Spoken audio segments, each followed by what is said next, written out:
Storytime with HannahMary Presents The Princess and Curdie by George MacDonald.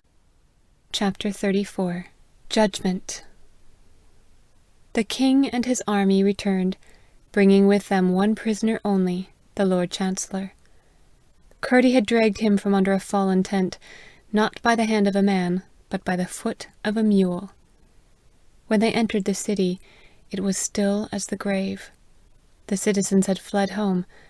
"We must submit," they cried, "or the king and his demons will destroy us." The king rode through the streets in silence, ill pleased with his people.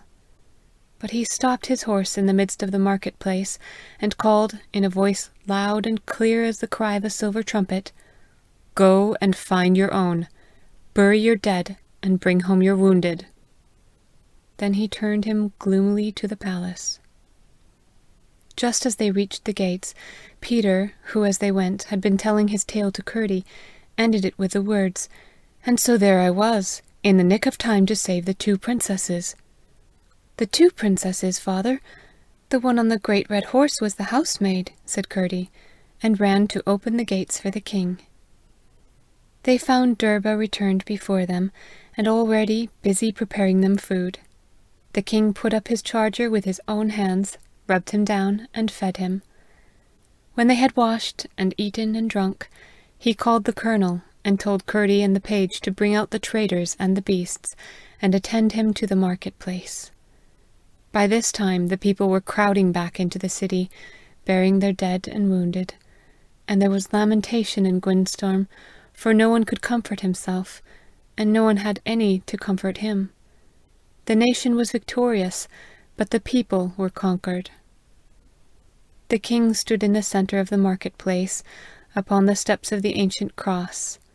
He had laid aside his helmet and put on his crown, but he stood all armed beside, with his sword in his hand. He called the people to him, and for all the terror of the beasts, they dare not disobey him. Those even who were carrying their wounded laid them down, and drew near, trembling. Then the king said to Curdie and the page, "Set the evil men before me." He looked upon them for a moment in mingled anger and pity, then turned to the people and said, "Behold your trust. Ye slaves, behold your leaders. I would have freed you, but ye would not be free. Now ye shall be ruled with a rod of iron, that ye may learn what freedom is, and love it and seek it. These wretches I will send where they shall mislead you no longer." He made a sign to Curdie, who immediately brought up the leg serpent. To the body of the animal they bound the Lord Chamberlain, speechless with horror. The butler began to shriek and pray, but they bound him on the back of Clubhead. One after another, upon the largest of the creatures, they bound the whole 7, each through the unveiling terror looking the villain he was. Then said the king, "I thank you, my good beasts, and I hope to visit you ere long. Take these evil men with you, and go to your place." Like a whirlwind they were in the crowd, scattering it like dust. Like hounds they rushed from the city, their burdens howling and raving. What became of them, I have never heard. Then the king turned once more to the people and said, "Go to your houses," nor vouchsafed them another word. They crept home like chidden hounds. The king returned to the palace. He made the colonel a duke, and the page a knight, and Peter he appointed general of all his mines. But to Curdie he said, "You are my own boy, Curdie. My child cannot choose but love you, and when you are both grown up, if you both will, you shall marry each other, and be king and queen when I am gone. Till then, be the king's Curdie." Irene held out her arms to Curdie. He raised her in his, and she kissed him. "And my Curdie too," she said. Thereafter the people called him Prince Conrad, but the king always called him either just Curdie or my minor boy. They sat down to supper, and Durba and the knight and the housemaid waited, and Barbara sat on the king's left hand.